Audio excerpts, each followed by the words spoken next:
नेपाल देश के राजधानी यानी कि काठमांडू का भव्य महादेव का मंदिर यानी कि पशुपतिनाथ मंदिर की बात करने जा रहे हैं। दोस्तों, अगर आप काठमांडू में पशुपतिनाथ के दर्शन करना चाहते हैं तो ये वीडियो आप लोगों के लिए काफी यूजफुल है, क्योंकि आज की वीडियो में मैं आप लोगों को बताने वाला हूं कि आपको काठमांडू कैसे पहुंचना है। काठमांडू जाने के लिए हमको भारत से नेपाल देश में प्रवेश करना पड़ता है, तो हमको करेंसी चेंज कैसे करना पड़ेगा, कहाँ करेंसी चेंज होगी और इसका मूल्य कितना होता है, काठमांडू में क्या हमारा भारतीय एटीएम वहां काम करेगा या नहीं करेगा, काठमांडू पशुपतिनाथ का हमको कितने दिन का ट्रिप बनाना चाहिए और हमको नेपाल आखिर जाना कब चाहिए, काठमांडू में हमको कहाँ स्टे करना चाहिए और हमको वहाँ खाने पीने की क्या व्यवस्था है, काठमांडू में कौन सी भाषा चलती है, काठमांडू में हमको कौन कौन से स्थान में विजिट करना चाहिए और साथ ही साथ हमको इन सारी जगहों को घूमने के लिए हमारा साधन क्या होगा, और अंत में ये जानेंगे कि पशुपतिनाथ काठमांडू दर्शन करने के लिए एक व्यक्ति का कुल खर्चा कितना लग जाएगा।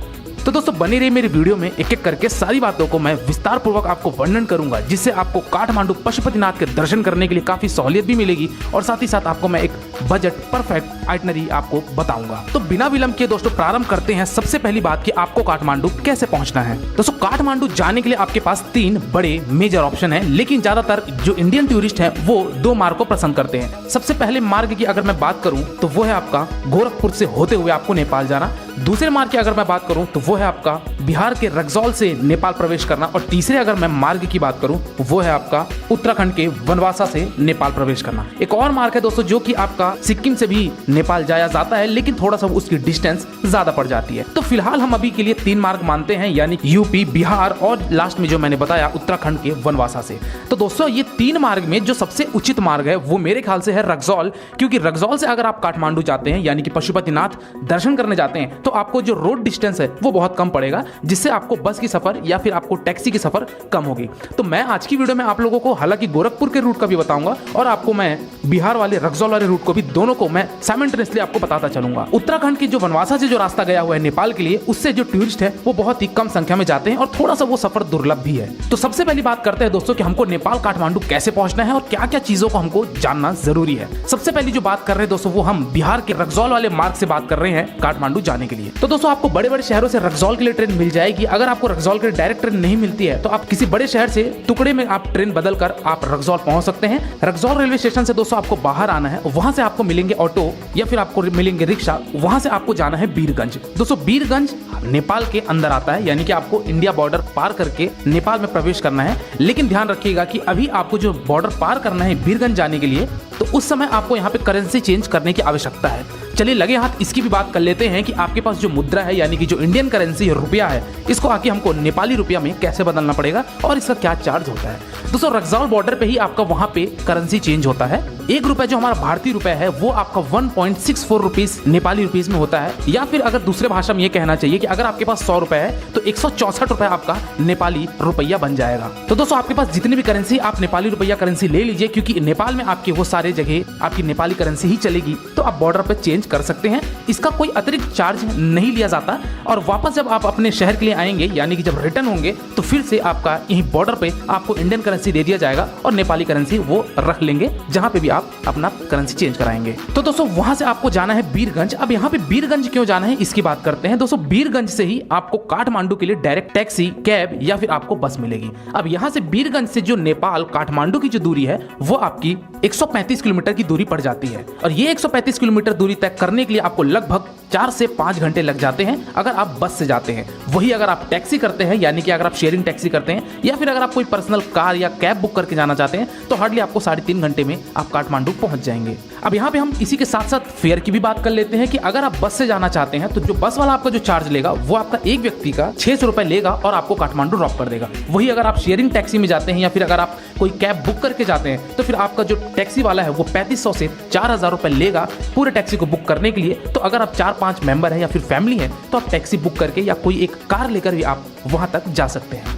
तो दोस्तों, इस तरीके से आप काठमांडू पहुंच जाएंगे पहले मार्ग से यानी कि रक्सौल वाले मार्ग से। अब बात करते हैं उत्तर प्रदेश के गोरखपुर वाले मार्ग से आपको कैसे पहुंचना है। तो दोस्तों, गोरखपुर से वो लोग जाएंगे जो कि राजस्थान, पंजाब, जम्मू, दिल्ली इन सब जगह से बिलोंग करते हैं, तो वो आप गोरखपुर होके जा सकते हैं। हालांकि दिल्ली से आपको डायरेक्ट काठमांडू के लिए बस चलती है, लेकिन मैं ये सजेशन नहीं दूंगा कि आप दिल्ली से डायरेक्ट काठमांडू जाइए, क्योंकि वहां होती है सेमी स्लीपर बस, और दिल्ली से काठमांडू की जो दूरी है वो आपकी 32 घंटे लग जाते हैं। तो दोस्तों, आप कल्पना कीजिए कि 32 घंटा आपको बस में बैठे बैठे आपकी क्या हालत हो जाएगी, और काठमांडू में जाके आपको हो सकता है 2 दिन तो बिस्तर ही लेना पड़े। तो बेहतर ये है कि आप जितना ज़्यादा हो सके आप ट्रेन मार्ग चुनिए, उसके बाद आप रोड सफ़र कम से कम तय कीजिए।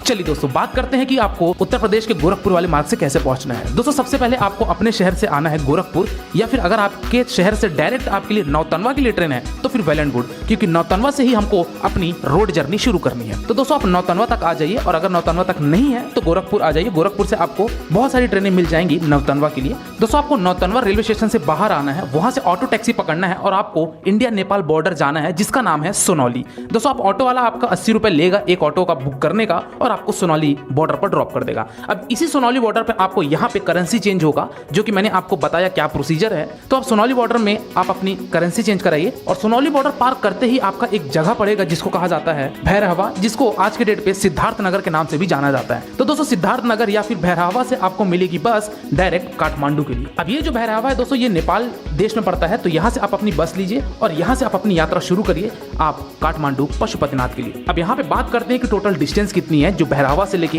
या फिर सिद्धार्थ नगर से लेके आपके काठमांडू की जो दूरी है वो आपकी लगभग 265 किलोमीटर पड़ जाती है। और ये 265 किलोमीटर यात्रा तय करने के लिए आपको 8 से 9 घंटे का बस का सफर हो जाता है। वही अगर आप टैक्सी या फिर प्राइवेट व्हीकल्स करना चाहते हैं तो वो भी आप करके काठमांडू पहुंच सकते हैं। रेट की बात करते हैं यहाँ पे, जो बस का किराया है semi sleeper bus AC bus में लेते हैं तो आपका 2500 रुपए एक व्यक्ति का किराया पड़ेगा। वही अगर आप नॉन एसी बस लेते हैं तो आपका 1100 रुपए एक व्यक्ति का होता है और आप काठमांडू पहुंच सकते हैं। वही अगर आपकी फैमिली है या फिर अगर आप टैक्सी कैब बुक करके जाना चाहते हैं, एक पर्सनल गाड़ी बुक करके जाना चाहते हैं, तो गाड़ी वाला आपका 6000 से 7000 रुपए लेगा और आपको काठमांडू ड्रॉप कर देगा, जो कि 8 से 9 घंटे का ये बाई रोड डिस्टेंस है। और दोस्तों अगर आप फ्लाइट से आना चाहते हैं तो आपको विभिन्न शहरों से आपको काठमांडू के लिए डायरेक्ट फ्लाइट मिल जाएगी। चाहे आप दिल्ली से आइए, कोच्चि से आइए, हैदराबाद, बेंगलोर, विशाखापट्टनम, हर जगह से आपको फ्लाइट अवेलेबल हो जाएगी डायरेक्ट काठमांडू के लिए। तो अगर आप फ्लाइट का विकल्प चुनना चाहते हैं तो आप फ्लाइट से भी काठमांडू पहुंच सकते हैं। 5000 से 6000 रुपए आपका एक वे का ये फेयर होता है। तो दोस्तों ये बातें थी कि हमको काठमांडू कौन कौन से मार्ग से पहुंचना है और किन किन साधनों के द्वारा हमको काठमांडू पहुंचना है। अब बात करते हैं दोस्तों कि हमने काठमांडू पहुंच चुके हैं और हमको काठमांडू में बेसिकली कितने दिन का ट्रिप बनाना चाहिए और आखिर हमको नेपाल पशुपतिनाथ के दर्शन करने के लिए आना कब चाहिए। तो दोस्तों काठमांडू आने के लिए जो सबसे उचित समय है वो है आपका अक्टूबर से लेके मई जून का। थोड़ा सा मानसून को अवॉइड करिए क्योंकि मौसम वहाँ पे अच्छा नहीं होता है, थोड़ा ठंड प्रांत भी है, तो बारिश के समय पे आपको घूमने में वो आनंद नहीं आएगा। तो बेटर ये है कि आप विंटर में यानी कि अक्टूबर से लेके आप गर्मी तक के सीजन में आप कभी भी काठमांडू पशुपतिनाथ जा सकते हैं और आप भोलेनाथ के दर्शन कर सकते हैं। दोस्तों इसी के साथ साथ बात कर लेते हैं कि आपको काठमांडू कितने दिन का ट्रिप बनाना चाहिए। तो दोस्तों यहाँ पे मैं 2 तरह की बात करूंगा। पहली बात तो ये कि अगर आप सिर्फ पशुपतिनाथ के दर्शन करके वापस आना चाहते हैं तो फिर आपके लिए 2 दिन पर्याप्त है काठमांडू, यानी कि 2 दिन में आपको काठमांडू में स्टे करना है और आने जाने का जो भी आपका समय लग रहा है वो अलग।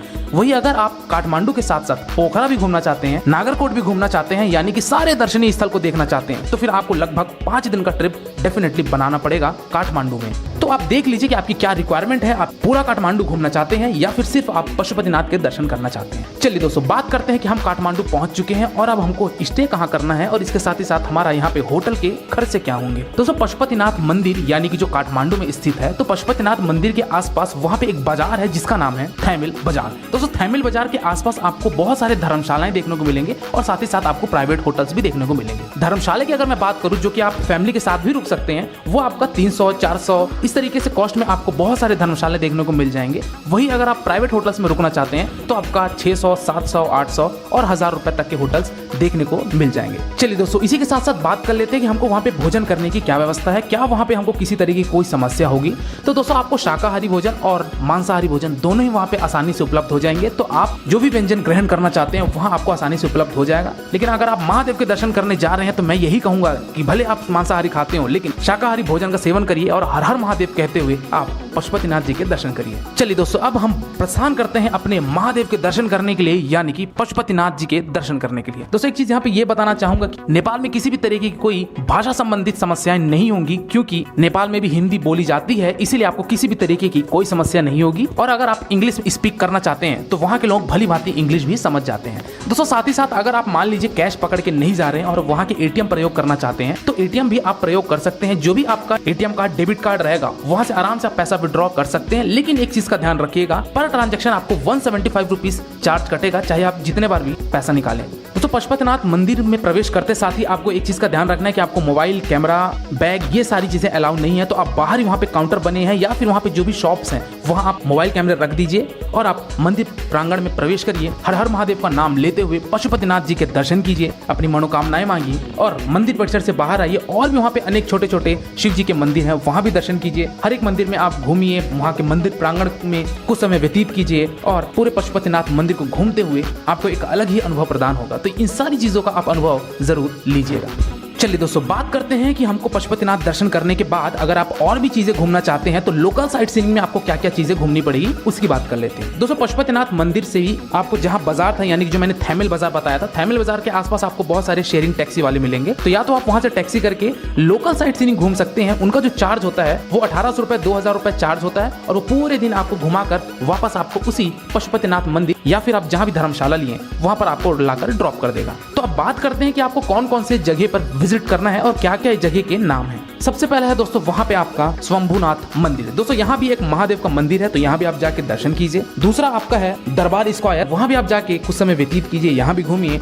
इसी के साथ ही साथ वहां पे आप पशुपतिनाथ में घूम सकते हैं। दक्षिण काली टेम्पल जो कि काली माता का मंदिर है, यहाँ भी आप प्रवेश करिए और दर्शन कीजिए। व्हाइट मोनेस्ट्री है, यहाँ भी आप जाइए, यहाँ के लुक, यहाँ के वास्तुकला को आप देखिए, काफी अच्छा आपको यहाँ का भी दृश्य नजर आएगा। साथ ही साथ यहाँ पे एक गार्डन है जिसको कहा जाता है रॉयल बोटेनिकल गार्डन, यहाँ भी आप प्रवेश करके कुछ समय व्यापन कर सकते हैं। एक है यहाँ पे आपका हनुमान जी का मंदिर जिसको हनुमान ढोका भी कहा जाता है, तो यहाँ भी आप जाके दर्शन कर सकते हैं बजरंगबली के। और अंतिम यहाँ पे साइट सीइंग है आपका रतन पार्क, तो आप रतन पार्क में भी जाके कुछ समय व्यतीत कर सकते हैं और यहाँ पे भी आप घूमकर वापस अपने होटल पे आके स्टे करिए। दोस्तों ये था आपके पशुपतिनाथ मंदिर के आसपास के दर्शनीय स्थल। बात करते हैं कि अगर आप पोखरा जाना चाहते हैं या फिर अगर आप सारनकोट, नागरकोट प्रवेश करना चाहते हैं तो इसके लिए आपको 2 से 3 दिन का स्टे बनाना ही पड़ेगा। दोस्तों बात करते हैं कि इसका जाने का चार्ज क्या होता है और साथ ही साथ हमारा साधन क्या होगा। दोस्तों पोखरा जाने के लिए आप टैक्सी के द्वारा पोखरा पहुंच सकते हैं पर्सनली बुक करके, या फिर अगर मैं कहूं तो यहाँ से आपकी सुबह 7 बजे एक टूरिस्ट बस जाती है जो कि आप पोखरा जाकर सारे जगहों को घूम सकते हैं। और पोखरा में आपको स्टे करना ही पड़ेगा क्योंकि पोखरा काफी बड़ा है, तो आपको 2 दिन तो कम से कम उसमें घूमने में ही लगेंगे। दोस्तों बात करते हैं कि अगर आप पर्सनल टैक्सी से जाते हैं तो आपका 2500 रुपए लगभग लेगा और आपको पोखरा ड्रॉप कर देगा और आप पोखरा पहुंचकर 2 दिन स्टे करिए और वहाँ के दर्शनीय स्थल को घूमिए और भी बहुत छोटे छोटे साइट सीइंग है।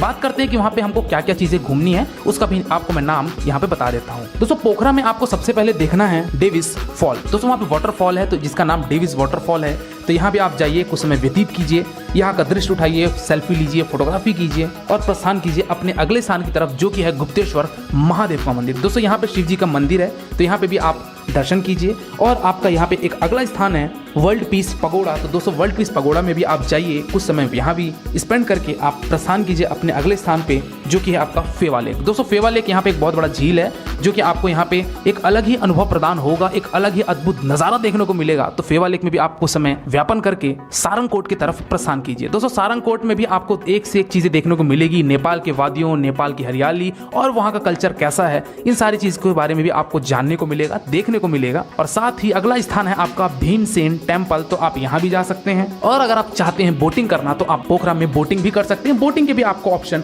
पोखरा में मिल जाते हैं। तो आपको इस तरीके से 2 दिन का स्टे बनाकर पोखरा में ये सारे साइट सीइंग को आपको कवर करना है। चलिए दोस्तों ये बातें थी कि हमको कहाँ कहाँ दर्शन करना है और कैसे कैसे हमको यहाँ पे विजिट करना है। अब बात करते हैं अंतिम, यानी कि हमको एक व्यक्ति का कुल खर्चा कितना लग जाएगा नेपाल काठमांडू पशुपतिनाथ के दर्शन करने के लिए। दोस्तों यहाँ पे मैं फेयर को 2 भाग में कैटेगराइज करता हूँ। पहला भाग ये कि सिर्फ आप पशुपतिनाथ के दर्शन करना चाहते हैं और वापस अपने कंट्री यानी कि इंडिया आना चाहते हैं तो आपका खर्चा कितना आएगा। तो दोस्तों अगर आप एक मॉडरेट होटल में रुकते हैं और अगर आप 2 दिन का ट्रिप बनाते हैं तो हार्डली आपका 7000 से 8000 रुपए एक व्यक्ति का लग जाएगा इस 2 दिन की यात्रा में। दोस्तों यहाँ पे मैंने किसी भी तरीके के आपके ट्रेन की टिकट, फ्लाइट की टिकट को ऐड नहीं किया है। यहाँ पे मैंने केवल और केवल आपके जो होटल के खर्चे हैं, ट्रांसपोर्टेशन के खर्चे हैं और आपके जो भी भोजन करेंगे उसके खर्चे हैं। तो ये आप मान के चलिए कि एक व्यक्ति का आपका लगभग 7000 से 8000 रुपए लगेगा अगर आप 2 दिन का ट्रिप बनाते हैं तो। और दूसरे श्रेणी की अगर मैं बात करूँ, यानी कि अगर आप पोखरा भी घूमना चाहते हैं तो आपका एक व्यक्ति का जो कुल खर्चा है वो लगभग आपका 15000 रुपए लग जाएगा, क्योंकि पोखरा अगर आप विजिट करते हैं तो डेफिनेटली आपका 5 से